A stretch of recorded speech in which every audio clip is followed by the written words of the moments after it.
ஓம் சாந்தி 29/10/2025. இனிமையான குழந்தைகளே, நீங்கள் ஒவ்வொருவரையும் சொர்க்கவாசியாக உருவாக்க வேண்டும். நீங்கள் அனைவருக்கும் நன்மை செய்பவர்கள். உங்களுடைய கடமை ஏழைகளை செல்வந்தர்களாக ஆக்குவது. கேள்வி: தந்தையின் எந்த ஒரு பெயர் சாதாரணமானது, ஆனால் காரியம் மிகவும் உயர்ந்தது? பதில்: பாபாவை தோட்டக்காரர், படகோட்டி என சொல்கின்றனர். இந்த பெயர் எவ்வளவு சாதாரணமானது, ஆனால் மூழ்குபவர்களை அக்கறை கொண்டு சேர்ப்பது என்பது எவ்வளவு உயர்ந்த காரியம். எப்படி நீச்சல் தெரிந்து நீந்துபவர்கள் ஒருவர் மற்றவரை கை கொடுத்து அக்கறை கொண்டு செல்கிறார்கள், அதுபோல தந்தையின் கையோடு கை இணைவதால் நீங்கள் சொர்க்கவாசியாக ஆகிவிடுகிறீர்கள். இப்பொழுது நீங்கள் மாஸ்டர் படகோட்டிகள். நீங்கள் ஒவ்வொருவரின் படகையும் அக்கறை கொண்டு செல்வதற்கான வழியை சொல்கிறீர்கள். ஓம் சாந்தி. குழந்தைகள் நினைவில் அமர்ந்திருக்கவே செய்வார்கள். தன்னை ஆத்மா என உணர வேண்டும். தேகமும் உள்ளது, தேகமின்றி அமர்ந்திருக்கிறீர்கள் என்பது கிடையாது. ஆனால் பாபா கூறுகிறார், தேக அபிமானத்தை விட்டு ஆத்ம அபிமானியாகி அமர்ந்திருங்கள்.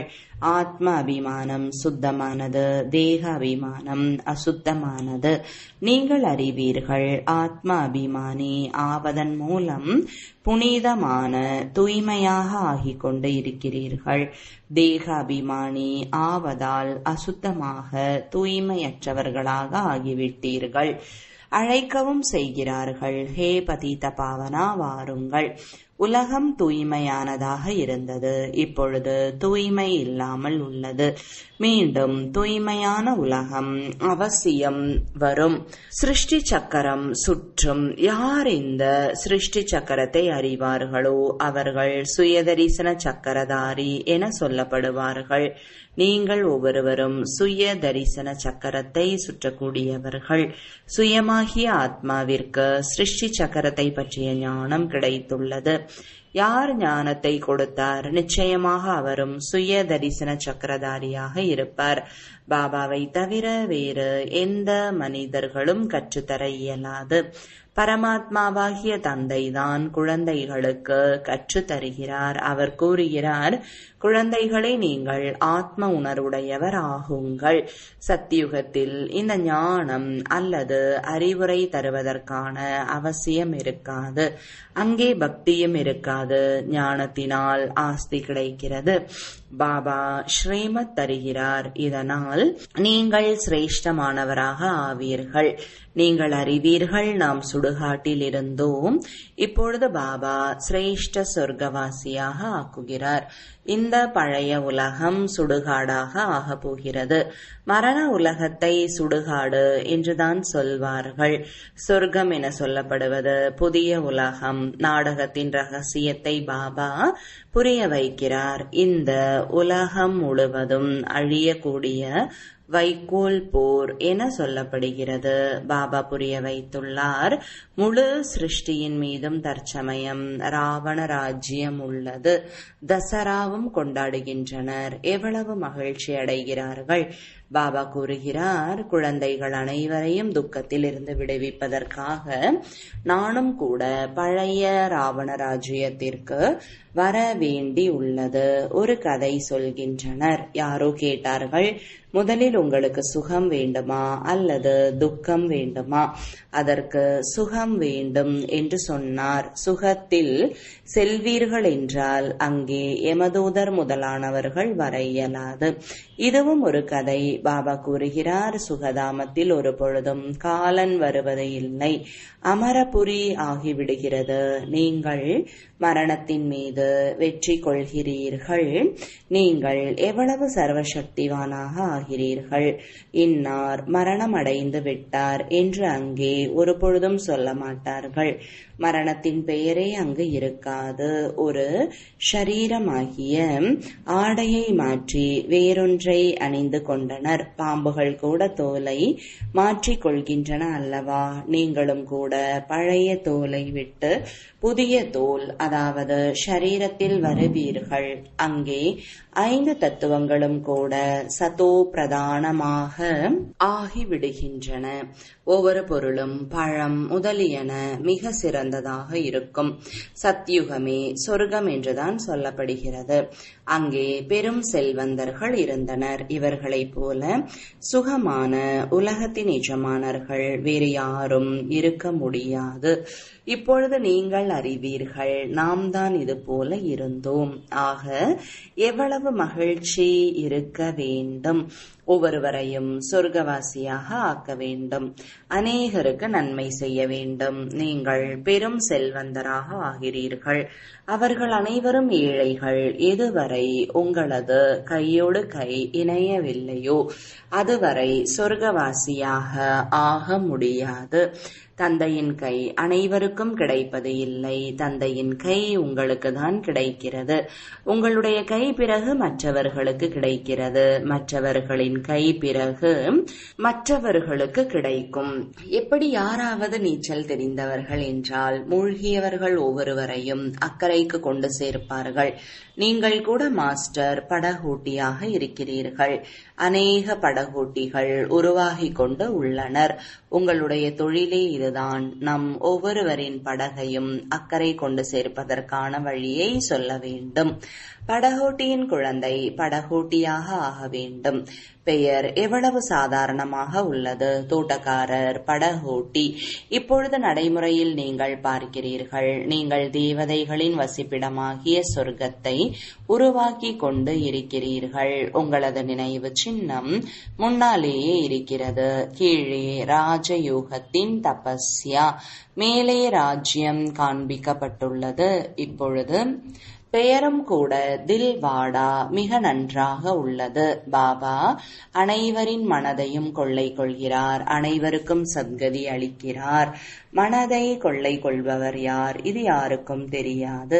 பிரம்மாவிற்கும் தந்தை சிவபாபா அனைவரின் மனதை கொள்ளை கொள்ளக்கூடியவர். எல்லையற்ற தந்தையாக தான் இருப்பார். தத்துவங்கள் முதலான அனைத்திற்கும் நன்மை செய்கிறார். இதுவும் குழந்தைகளுக்கு புரிய வைக்கப்பட்டுள்ளது. மற்ற அனைத்து தர்மத்தினரின் சாஸ்திரங்களும் நிரந்தரமாக உள்ளன. உங்களுக்கு ஞானம் சங்கம யுகத்தில் கிடைக்கிறது. பிறகு விநாசம் ஏற்பட்டு விடுகிறது என்றால் எந்த ஒரு சாஸ்திரமும் இருக்காது. சாஸ்திரங்கள் பக்தி மார்க்கத்தின் அடையாளம். இது ஞானம். வித்தியாசத்தை பார்த்தீர்கள் அல்லவா? பக்தி அளவற்றது. தேவிகள் முதலானவர்களின் பூஜைக்காக எவ்வளவு செலவு செய்கிறார்கள்? பாபா கூறுகிறார், இவற்றால் அல்பகால சுகம்தான் கிடைக்கிறது. எப்படி பாவனை வைக்கின்றனரோ அது நிறைவேறுகிறது. தேவிகளை அலங்கரித்து யாருக்காவது காட்சிகள் கிடைத்தது என்றால் மகிழ்ச்சி அடைந்து விடுகிறார்கள். இதனால் எந்த பயனும் கிடையாது. மீராவின் பெயரும் பாடப்பட்டுள்ளது. பக்தமாலை உள்ளது அல்லவா? பெண்களில் மீரா, ஆண்களில் நாரதர் சிரோமணி பக்தர்களாக ஏற்றுக்கொள்ளப்பட்டுள்ளனர். குழந்தைகளாகிய உங்களிலும் கூட வரிசைப்படியாக இருக்கிறீர்கள். மாலையின் மணிகளோ அநேகம் உள்ளன. மேலே பாபா மலராக உள்ளார். பிறகு யுகல் மேரோ. பூவிற்கு அனைவரும் வணக்கம் செய்கின்றனர். ஒவ்வொரு மணிக்கும் வணக்கம் செய்கின்றனர். ருத்ர யஜ்யம் படைக்கின்றனர் என்றால் அதிலும் கூட அதிகமாக சிவனுக்கு தான் பூஜை செய்கிறார்கள். அவ்வளவு சாலி கிராமங்களுக்கு செய்வது இல்லை. சிந்தனை முழுவதும் சிவன் பக்கம்தான் உள்ளது.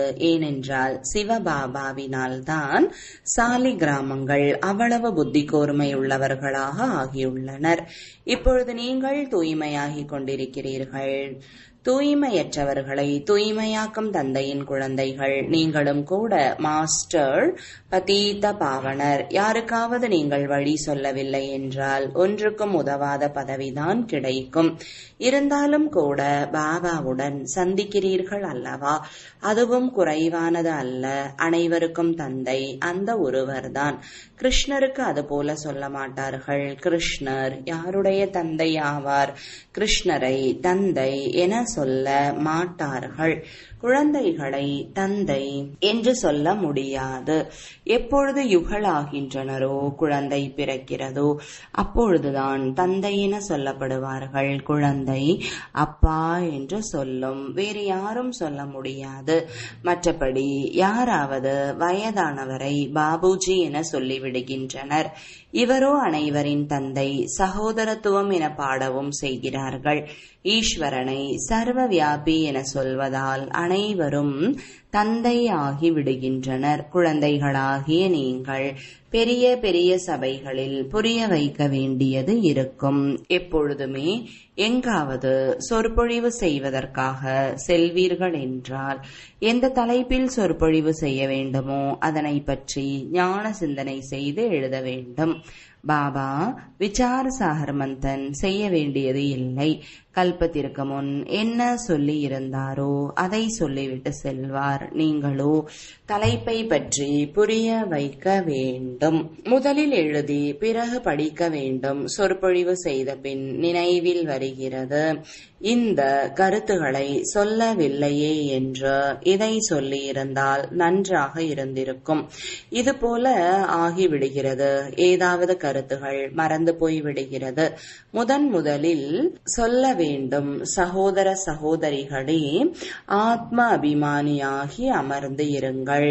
ஆத்மா நீங்கள் அழிவற்றவர்கள். இப்பொழுது பாபா வந்து ஞானத்தை கொடுத்து கொண்டிருக்கிறார். பாபா கூறுகிறார், என்னை நினைவு செய்வதன் மூலம் பாவ கர்மங்கள் அழிந்துவிடும். எந்த ஒரு தேகதாரியையும் நினைவு செய்யாதீர்கள். தன்னை ஆத்மா என உணருங்கள். நாம் அங்கே வசிப்பவர்கள். நம்முடைய பாபா நன்மை செய்யக்கூடிய சிவ தந்தை. நாம் ஆத்மாக்கள், அவருடைய குழந்தைகள். தந்தை ஆத்ம அபிமானி ஆவதற்காக கூறுகிறார். நான் ஆத்மா. பாபாவின் நினைவு மூலம் பாவ கர்மங்கள் அழிந்துவிடும். கங்கா ஸ்நானம் ஆகியவற்றால் பாவ கர்மங்கள் அழியாது. பாபாவின் கட்டளை, நீங்கள் என்னை நினைவு செய்யுங்கள். அந்த மனிதர்கள் கீதையை படிக்கிறார்கள், யதா யதாகி என்று கூறுகிறார்கள். ஆனால் எந்த பொருளையும் அறிந்திருக்கவில்லை. ஆக பாபா சேவைக்கான அறிவுரை கூறுகிறார். சிவபாபா சொல்கிறார், தன்னை ஆத்மா என உணர்ந்து தந்தையை நினைவு செய்யுங்கள். அவர்கள் நினைக்கிறார்கள் கிருஷ்ணர் சொன்னார் என்று. நீங்கள் சிவபாபா குழந்தைகளாகி நமக்கு சொல்கிறார், என்னை நினைவு செய்யுங்கள் என்று என சொல்வீர்கள். எவ்வளவு என்னை நினைவு செய்வீர்களோ அவ்வளவு சதோ பிரதானமாகி உயர்ந்த பதவியை பெறுவீர்கள். நோக்கம் குறிக்கோள் முன்னால் உள்ளது. புருஷார்த்தத்தினால் உயர்ந்த பதவியை பெற வேண்டும். அந்த பக்கம் உள்ளவர்கள் தங்களின் தர்மத்தில் உயர்ந்த பதவியை பெறுவார்கள். நாம் மற்றவர்களின் தர்மத்திற்கு செல்வது இல்லை. அவர்கள் அரை கல்பத்திற்கு பிறகுதான் வருவார்கள். அவர்களும் அறிந்துள்ளார்கள், நமக்கு முன்னால் சொர்க்கம் இருந்தது. பாரதம் அனைத்திலும் பழமையானது. ஆனால் எப்போது இருந்தது அதை யாரும் அறிந்து கொள்ளவில்லை. அவர்களை பகவான் பகவதி என்றும் சொல்கின்றனர். ஆனால் பாபா கூறுகிறார், அவர்களை பகவான் பகவதி என்று சொல்ல முடியாது. பகவான் நான் ஒருவன் மட்டுமே. நாம் பிராமணர்கள் பாபாவை பிராமணர்கள் என சொல்ல மாட்டார்கள். அவர் உயர்ந்தவரிலும் உயர்ந்த பகவான். அவருக்கு ஷரீரத்தின் பெயர் கிடையாது. உங்கள் அனைவருக்கும் ஷரீரத்தின் பெயர் வைக்கப்பட்டு உள்ளது. ஆத்மாவோ ஆத்மாதான். அவர் பரமாத்மாவாக உள்ளார். அந்த ஆத்மாவின் பெயர் சிவன். அவர் நிராகாரமானவர். சூட்சும சரீரமோ ஸ்தூல சரீரமோ கிடையாது. அவருக்கு உருவமே கிடையாது என்பது அல்ல. அவருக்கு பெயரும் உள்ளது, உருவமும் நிச்சயமாக உள்ளது. பெயர் வடிவம் இல்லாமல் எந்த ஒரு பொருளும் கிடையாது. பரமாத்மா தந்தையை பெயர் வடிவத்திற்கு அப்பாற்பட்டவர் என சொல்வது எவ்வளவு பெரிய அஞ்ஞானம். தந்தையும் பெயர் வடிவத்திற்கு அப்பாற்பட்டவர், குழந்தைகளும் பெயர் வடிவத்திற்கு அப்பாற்பட்டவர்கள் என்றால் பிறகு சிருஷ்டியே இல்லை. நீங்கள் இப்பொழுது நல்லபடியாக புரிந்து புரிய வைக்க முடியும். குருமார்கள் கடைசியில் புரிந்து கொள்வார்கள். இப்பொழுது அவர்களுடைய ராஜ்யம். நீங்கள் இப்பொழுது இரட்டை அஹிம்சையாளர் ஆகிறீர்கள். அஹிம்சை எனும் மேலான தர்மத்தை கொண்ட தேவி தேவதா தர்மம். இரட்டை அஹிம்சை உள்ளதென பாடப்பட்டுள்ளது. யார் மீதாவது கை வைப்பது, துக்கம் கொடுப்பது, இதுவும் கூட இம்சை. பாபா தினம்தோறும் புரிய வைக்கிறார், மனம் சொல் செயலால் யாருக்கும் துக்கம் தரக்கூடாது. மனதில் நிச்சயமாக வரும், சத்யுகத்தில் மனதில் கூட வராது. இங்கோ மனம் சொல் செயலில் வருகிறது. இந்த சொல்லை நீங்கள் அங்கு கேட்கவும் மாட்டீர்கள். அங்கே எந்த ஒரு சத்சங்கமும் இருக்காது. சத்சங்கம் நடைபெறுவது சத்தியமானவர் மூலம்தான். சத்தியமாக ஆவதற்காக சத்தியமானவர் ஒரே ஒரு தந்தை பாபா நரனிலிருந்து நாராயணர் ஆவதற்கான கதையை சொல்கிறார். இதன் மூலம் நீங்கள் நாராயணனாக ஆகிவிடுகிறீர்கள். பிறகு பக்தி மார்க்கத்தில் சத்தியநாராயணனுடைய கதையை மிக அன்போடு கேட்கிறார்கள். உங்கள் நினைவு சின்னம் தில்வாடா பாருங்கள், எவ்வளவு நன்றாக உள்ளது. நிச்சயமாக சங்கம யுகத்தில் உள்ளத்தை கொள்ளை கொண்டிருப்பார். ஆதி தேவர் மற்றும் தேவி குழந்தைகள் அமர்ந்து உள்ளனர். இதுதான் உண்மையான நினைவு சின்னம். அவர்களுடைய சரித்திரம் பூகோளம் பற்றி உங்களை தவிர வேறு யாரும் அறிந்து இருக்கவில்லை. உங்களுடைய நினைவு சின்னம்தான் அது. இதுவும் அதிசயமாகும். லக்ஷ்மி நாராயணருடைய ஆலயத்திற்கு செல்வீர்கள் என்றால் நீங்கள் சொல்வீர்கள், இதுபோல நாங்கள் ஆகிக் கொண்டிருக்கிறோம். கிறிஸ்துவும் இங்கேதான் உள்ளார். அநேகர் சொல்கின்றனர், கிறிஸ்து ஏழை ரூபத்தில் உள்ளார். தமோ பிரதானம் என்றால் யாசிப்பவர் ஆகிறார் அல்லவா? நிச்சயம் புனர்ஜென்மம் எடுப்பார். ஸ்ரீகிருஷ்ணர் இளவரசராக இருந்தவர், இப்பொழுது யாசகராக உள்ளார். வெள்ளை மற்றும் கருப்பு நீங்களும் அறிவீர்கள். பாரதம் என்னவாக இருந்தது, இப்பொழுது என்னவாக உள்ளது? பாபா ஏழை பங்காளனாக இருக்கிறார். மனிதர்கள் தான புண்ணியம் கூட ஏழைகளுக்கு ஈஸ்வரனின் பெயரால் கொடுக்கின்றார். அநேகருக்கு உண்பதற்கு தானியம் கிடைப்பதில்லை. இன்னும் போக போக நீங்கள் பார்ப்பீர்கள், பெரிய பெரிய பணக்காரர்களுக்கும் கூட தானியம் கிடைக்காது. ஒவ்வொரு கிராமத்திலும் கூட பணக்காரர்கள் வசிக்கிறார்கள். அதை பிறகு கொள்ளையர்கள் கொள்ளையடித்து சென்று விடுவார்கள். பதவியில் வித்தியாசம் உள்ளது அல்லவா? பாபா கூறுகிறார், நம்பர் 1 செல்லும் அளவிற்கு முயற்சி செய்யுங்கள். ஆசிரியரின் வேலை எச்சரிக்கை செய்வது. மதிப்பிற்குரிய வகையில் தேர்ச்சி அடைய வேண்டும். இது எல்லையற்ற பாடசாலை. இது ராஜ்யத்தை உருவாக்குவதற்கான ராஜயோகம். பிறகும் பழைய உலகம் அழிந்து விட வேண்டும். இல்லை என்றால் எங்கு ராஜ்யம் செய்வீர்கள்? இதுவோ தூய்மையற்ற பூமியாக உள்ளது. மனிதர்கள் சொல்கிறார்கள், கங்கை பதீத பாவனி. பாபா கூறுகிறார், இந்த சமயம் 5 தத்துவங்கள் அனைத்தும் தமோ பிரதானமாக தூய்மையற்றதாக உள்ளன. அனைத்து குப்பை கூளங்களும் அங்கே போய் விழுகின்றன. மீன்கள் முதலியனவும் அங்கே உள்ளன. கங்கை தண்ணீரும் உலகமும் ஒரே மாதிரிதான் உள்ளது. தண்ணீரில் எத்தனை உயிர்கள் வாழ்கின்றன. பெரிய பெரிய கடல்களில் இருந்தும் எவ்வளவு உணவு கிடைக்கிறது. அப்போது ஒரு கிராமம் போல ஆகிறது அல்லவா? கிராமத்தை பிறகு பதீத பாவனன் என்று எப்படி சொல்வார்கள்? பாபா புரிய வைக்கிறார், இனிமையிலும் இனிமையான குழந்தைகளே, பதீத பாவனர் ஒரே ஒரு தந்தைதான். உங்களுக்கு ஆத்மா ஷரீரம் இரண்டும் தூய்மை இழந்து விட்டது. இப்பொழுது என்னை நினைவு செய்வீர்கள் என்றால் தூய்மையாக ஆகிவிடுவீர்கள். நீங்கள் உலகின் நிஜமானவர்களாக அழகானவராக ஆகிவிடுவீர்கள். அங்கே மற்றொரு கண்டம் இருக்காது. பாரதத்திற்கு தான் ஆல்ரவுண்ட் பார்ட் உள்ளது. நீங்கள் அனைவரும் முழுமையான நடிப்பை நடிக்கக்கூடியவர்கள். நாடகத்தில் நடிகர்கள் வரிசைப்படியாக வந்து போகின்றனர். இதுவும் அவ்வாறுதான். பாபா கூறுகிறார், நமக்கு இறைவன் படிப்பை சொல்லித் தருகிறார் என்று புரிந்து கொள்ளுங்கள். நாம் பதீத பாவனராகிய இறை தந்தையின் மாணவர்கள். இதில் அனைத்தும் வந்துவிட்டது. அவரே பதீத பாவனர், குரு, ஆசிரியர். தந்தையாகவும் உள்ளார், நிராகாரராக உள்ளார். இது நிராகார தந்தையின் உலக பல்கலைக்கழகம். எவ்வளவு நல்ல பெயர்! ஈஸ்வரனுக்கு எவ்வளவு புகழ் பாடுகிறார்கள். அவர் ஒரு புள்ளி என கேட்கும் பொழுது ஆச்சரியம் ஏற்படுகிறது. ஈஸ்வரனுக்கு எவ்வளவு மகிமை செய்கிறார்கள்.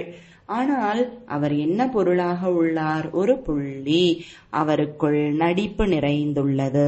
இப்பொழுது பாபா கூறுகிறார், தேகம் இருந்த பொழுதும் இல்லறத்தில் இருந்து கொண்டே என்னை நினைவு செய்யுங்கள். பக்தி மார்க்கத்தில் தீவிர பக்தி செய்கிறார்கள். அது சதோ பிரதான பக்தி என்று சொல்லப்படுகிறது. எவ்வளவு தீவிர பக்தியாக உள்ளது. இப்பொழுது பிறகும் நினைவின் வேகம் தீவிரமடைய வேண்டும். தீவிரமாக நினைவு செய்பவர்களுக்கு தான் உயர்ந்த பெயர் கிடைக்கும். வெற்றி மாலையின் மணியாக வருவார்கள். நல்லது. இனிமையிலும் இனிமையான தேடி கண்டெடுக்கப்பட்ட செல்லமான குழந்தைகளுக்கு தாயும் தந்தையுமாகிய பாப்தாதாவின் அன்பு நினைவுகள் மற்றும் காலை வணக்கம். ஆன்மீக குழந்தைகளுக்கு ஆன்மீக தந்தையின் வணக்கங்கள். ஆன்மீக தந்தைக்கு ஆன்மீக குழந்தைகளின் அன்பு நினைவுகளும் வணக்கங்களும். தாரணைக்கான முக்கிய சாரம்: நரனிலிருந்து நாராயணனாக ஆவதற்கு தினம்தோறும் சத்தியமான தந்தை சொல்வதை கேட்க வேண்டும். சத்தியமானவருடன் தொடர்பு வைக்க வேண்டும். ஒரு பொழுதும் மனம் சொல் செயலால் யாருக்கும் துக்கம் கொடுக்க கூடாது. இரண்டாவது, வெற்றி மாலையில் மணியாக மற்றும் பாஸ்வித் ஆனர் ஆவதற்காக நினைவின் வேகத்தை தீவிரமாக ஆக்க வேண்டும். மாஸ்டர் பதீத பாவனராகி அனைவரையும் தூய்மையாக ஆக்குவதற்கான சேவை செய்ய வேண்டும். வரதானம்: பரமாத்ம நினைவு என்ற மடியில் நிறைந்து விடக்கூடிய சத்தியுக உன்னதமான பாக்யவான் ஆத்மா ஆகுக. விளக்கம்: சங்கம யுகம் சத்தியுக ஸ்வர்க்கத்தை விடவும் உயர்ந்தது. ஏனென்றால் பிராமணர் உலகத்தில் கிடைக்காத பொருள் என்று எதுவும் கிடையாது. ஒரு தந்தை கிடைத்து விட்டார் என்றால் அனைத்தும் கிடைத்து விட்டன. இப்பொழுது குழந்தைகள், நீங்கள் சில நேரம் அத்தீந்திரிய சுகத்தின் ஊஞ்சலில் ஆடுகிறீர்கள். சில நேரம் மகிழ்ச்சி, சில நேரம் அமைதி, சில நேரம் ஞானம், சில நேரம் ஆனந்தம், இன்னும் சில நேரம் பரமாத்மா மடியின் ஊஞ்சலில் ஆடுகிறீர்கள். பரமாத்ம மடி என்பது நினைவில் மூழ்கி இருக்கும் நிலை. இந்த மடி ஒரு வினாடியில் அநேக ஜென்மங்களின் துக்கம் வேதனையை மறக்க செய்துவிடும். இந்த சிரேஷ்ட சம்ஸ்காரத்தை எப்பொழுதும் நினைவில் வைத்து பாக்யவான் ஆத்மா ஆகுங்கள். ஸ்லோகன்: பாபா உங்கள் பாடலை பாடட்டும், நீங்கள் பாபாவின் பாடலை பாடுங்கள். அப்படிப்பட்ட நல்ல குழந்தை ஆகுங்கள். அவ்யக்த சமிஞ்சை: தங்களுக்காகவும் அனைவருக்காகவும் மனதின் மூலமாக யோகத்தின் சக்தியை பயன்படுத்துங்கள். முதலில் தன் மீது யோகத்தை பிரயோகம் செய்து பாருங்கள். ஒவ்வொரு மாதம் அல்லது ஒவ்வொரு 15 நாளிலும் ஏதாவது ஒரு விசேஷ குணம் அல்லது ஏதேனும் விசேஷ சக்தியை தன் மீது பிரயோகம் செய்து பாருங்கள். ஏனென்றால் குழுவில் அல்லது சம்பந்தம் தொடர்பில் சோதனைகள் வரதான் செய்யும். எனவே முதலில் தன் மீது பிரயோகம் செய்து சோதித்து பாருங்கள். எந்த ஒரு பேப்பர் வந்தாலும் எந்த குணம் அல்லது சக்தியை பிரயோகம் செய்வதன் மூலம் எவ்வளவு சமயத்தில் வெற்றி கிடைத்தது. எப்பொழுது தன் மீது பிரயோகம் செய்து வெற்றி அடைகிறீர்களோ அப்பொழுது மற்றவர்கள் மீது பிரயோகம் செய்வதற்கான ஊக்கம், உற்சாகம் தானாகவே அதிகரித்து கொண்டே இருக்கும். ஓம் சாந்தி.